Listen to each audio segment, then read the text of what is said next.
Hello and welcome to another planning appeal case study video. I'm John Peters, and in this video I'm going to explain how we overcame a recent refusal by Harborough Council for one of our clients. This planning appeal was to overcome the refusal for a proposed single-storey rear extension that was refused by the local authority Harborough Planning Department. Our client was initially booked in for a free, no-obligation consultation to run through the refusal reasons that had been used by Harborough Council and to evaluate if an appeal was viable or if an alternative option would be best suited for them. The free, no-obligation consultation, which took around about 25 minutes, found that this case was viable for appeal to the Planning Inspectorate, taking the decision process away from Harborough Council Planning Department. This case was refused by Harborough Council for the following reasons. The Council's Development Management Supplementary Planning Document, SPD, requires extension to barn conversions to follow their traditional linear form. The existing building is a barn conversion of high quality design which complies with this criteria. It has a simple linear form which complements the rural surroundings, including other high quality neighbouring barn conversions. The proposed extension, by contrast, conflicts with the design character for the converted barn by being at a right angle to the building and having a more modern domestic appearance, which is at odds with the simple linear form of this former agricultural building. The proposed extension would therefore distort the simple form, scale, massing and character of the existing building to the detriment of the character and appearance. Consequently, it does not constitute a high standard of design which respects the form and character of the existing building and its surroundings. The planning inspector in this case identified the main reason for the case was that the effect of the proposal on the character and appearance of the building and the local area. The inspector stated the following in the appeal decision. Although the proposed extension would depart from the linear form of the building, small right angle section like this are not unusual on agricultural buildings. The extension would be small in scale, simple form and set well down from the main roof, so that would be a minor subservient part of the building. The original form of the building would remain legible. Openings and detailing would match the existing building, which is characterised in part by the large glazed openings. The council has not clarified which detailed aspects of the design it considers it would be overly domestic. I find that the proposal would complement the existing rural character of the building.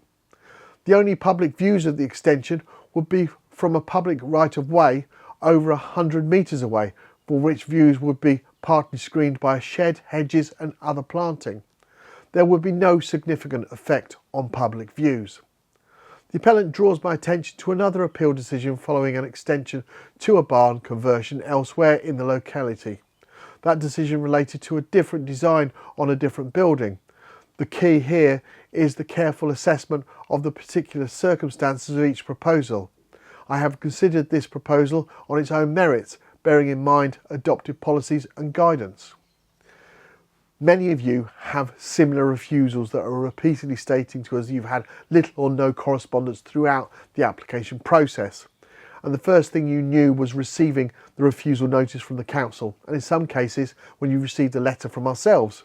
We completely understand that the planning process can be very frustrating, the costs involved, the time it takes and so on, but do remember, we deal with this on a daily basis for others just like yourself.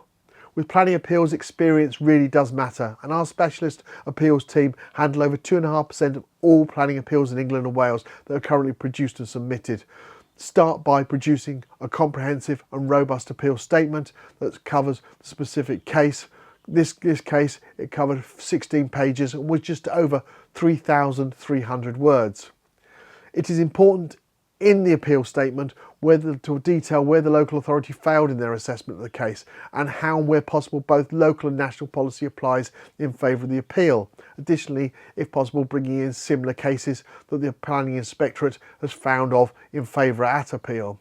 Obviously, with the back catalogue we have of wins, we're able to use these cases and what the inspector said in them as additional argument to support cases we're working on. Once an appeal statement is completed, we send the document to our client asking them to check that they are happy for us to submit the case. If we need to add any additional information that the client may have forgotten previously to supply, it's done at this point and the case is then submitted.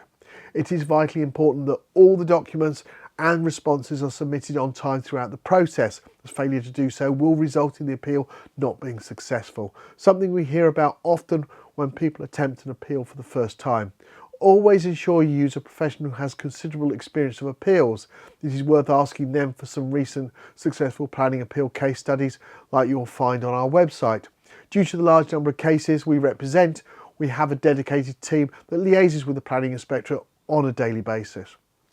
For this appeal, an independent planning inspector from the Planning Inspectorate visited the site on the 4th of December, and we're pleased to confirm that the appeal was upheld and the permission granted on the 23rd of December in a 3-page appeal decision notice. If you'd like to find out if we can help you with your planning appeal, complete our online form on our website www.planningappealsuk.com, and our new case support team will arrange for a free, no obligation consultation with one of our planning appeal assessment professionals. Thank you for taking the time to watch this planning appeal case study video, and I look forward to producing another one very shortly. Bye for now.